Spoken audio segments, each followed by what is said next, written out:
So just a short video. We were one of the many that got affected by the Oregon wildfires. You can even see behind me I got laundry and just a bunch of stuff on the floor. Uh, because just yesterday we got done unpacking both of our vehicles that were literally filled to you know, right up to the roof. Really makes you think what is most important that you need to grab and get out. Um, and uh, just reflecting back on the experience, it was one of the weirdest things I've ever gone through in my life. Um, Mostly just because how eerie it was, and um, uh, just like the lack of people. Like it was a ghost town. There would be people, you know, one person here, one person there, but other than that, there was no one in the town. It just felt like it was just me and my wife there. After we went back to grab a couple more things. Crazy smoky out here, like unbelievable.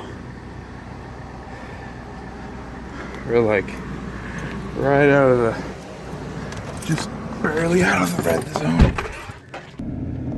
It's just Layer of ash over everything.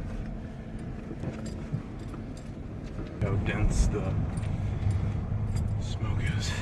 My throat is already scratchy, and we were maybe out of the car for like 5 minutes. 5 minutes max. Just gotta be careful because we can get in that. Yeah, just cleaning out any drawers and stuff because it's all all the little stuff adds up. You know, there's a lot of money that's gonna have to be spent to redo if we're not coming back here. So.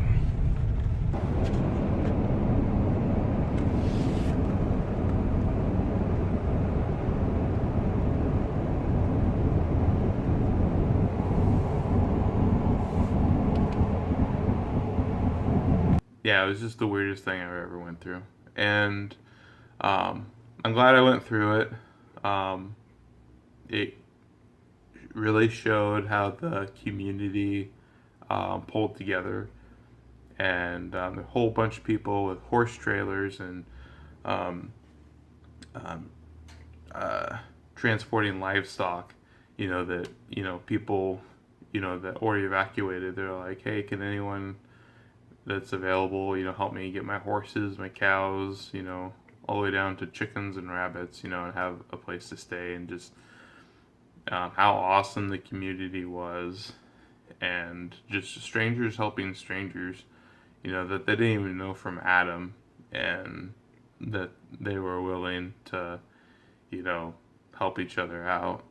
Just shows that in time of need, that it really does bring people closer together and the best out of people. There has been a lot of people that have lost their homes, and even though it's been about 2 weeks, the fires are still burning, and there still is a lot of danger. But there's going to be probably from what I've heard into the hard you know core of winter, because all the roots underground are still burning and smoldering, and there's still a lot of roads up towards the fire that are closed, and people are still tirelessly working on them, so they're not over.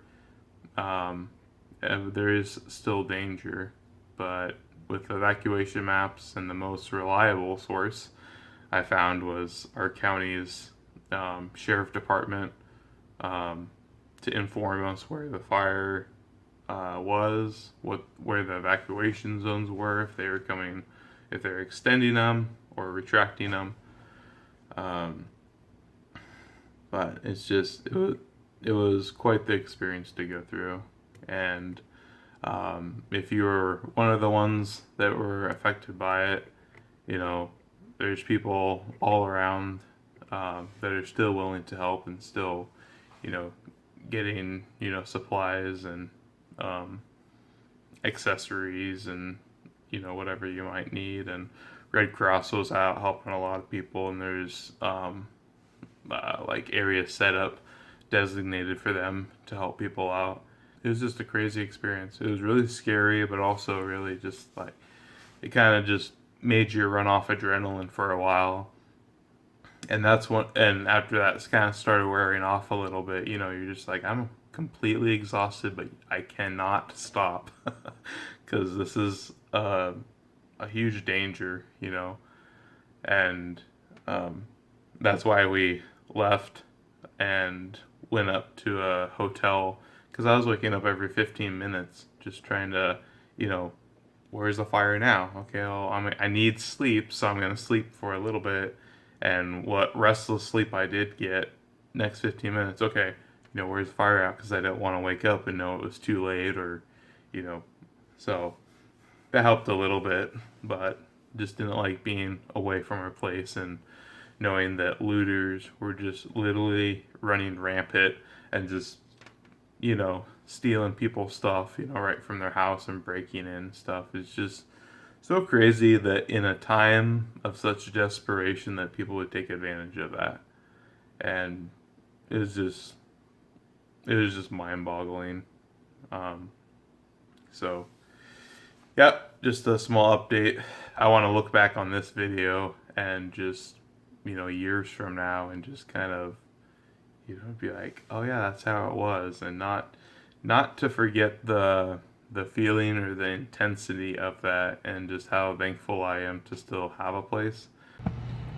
Sitting here in Clackamas, right by the right off 224, and I-5 is behind, or 205, sorry, is behind me at our next hotel we're staying at. Just making an update. Moala, I just got the go on level 3 evacuation, and it's kind of scary. So see what happens. We can't go back, and I was just there yesterday and just cleaned house of what we could on our apartment, just throwing things in bags and just whatever we can, because I'm not going back anymore until the clear. So pray for all the firefighters and first responders, police officers, and I think currently there's community members out there that live out there that are helping fight it. Kind of got the knot in my stomach of just like, what's gonna happen? What's gonna happen? There's already been houses lost, and you know, all the fires are growing rapidly. So, all right, I'm out. I'll be back on later. And just the amazing effort of the firefighters, the police officers, and all the community members. And I'm sure I'm forgetting someone, but I'm just trying to make a quick video, not have this, you know, go down the line, because, but just the amazing work that they did, how the community pulled together, and how helpful everyone was, just amazing. So definitely so many prayers, you know, going higher than the smoke was in the sky, and those prayers were definitely answered, and that the worst was turned and still is turning to whatever the Lord has in store for all the areas that are affected by the fire. Crazy smoky out here. Right up on Truck Creek and Sawtell.